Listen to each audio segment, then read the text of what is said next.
پہاڑی زبان میں اپڈیٹ سنیے۔ کسی بھی جگہ ہوتا ہے حکومت دی ذمہ داری اتھے دے عوام کو روٹی کپڑا اور رہائش فراہم کرنی ہے، لیکن بدقسمتی نال ریاست جموں کشمیر دنیا دا وہ خطہ ہے جتھے ہندوتوا حکومت کشمیری عوام تو نوالا کھس رہی ہے۔ مودی دی ہندوتوا حکومت من گڑت الزامات عائد کر کے کشمیری ملازمین کو اجلت وچ نوکریاں تھیں فارغ کر رہی ہے۔ بھارتی حکام سن مزید 4 کشمیری مسلمان ملازمین کو تحریک آزادی نال رابطیاں دے الزام وچ نوکریاں تھیں برطرف کر دیتا ہے۔ صرف اتنا ہی نہیں بلکہ مودی دی ہندوتوا حکومت سن ہون تکر درجنہ کشمیری ملازمین کو مکمل جانچ پڑتال تھی بغیر نوکریاں تھی فارغ کر دیتا ہے۔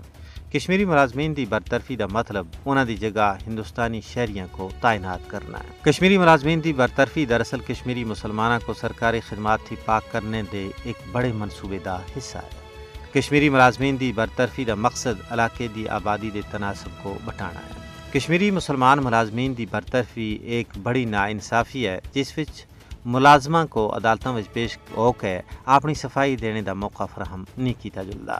بھارتی ہندوتوا حکومت پوری طرح نال کشمیر اتے اپنی گرفت مضبوط کرنے دے چکر وچ ہے۔ یہی وجہ ہے کہ ڈومیسائل دے قانون بھی تبدیلی کر کے لکھاں دی تعداد وچ غیر ریاستی ہندوؤں کو کشمیر دی شہریت دیتی گئی۔ کشمیر دی ریاست کو یونین ٹیریٹری وچ تبدیل کرنا، تاریخی مقامات دے ناماں دی تبدیلی، کشمیر دے جھنڈے دی بے توقیری، اردو زبان دا خاتمہ، یہ وہ اقدامات ہیں جڑے حد درجہ افسوسناک اور بھارتی ہندو ذہنیت دے خوب سے باطن دا پتہ دے رہے۔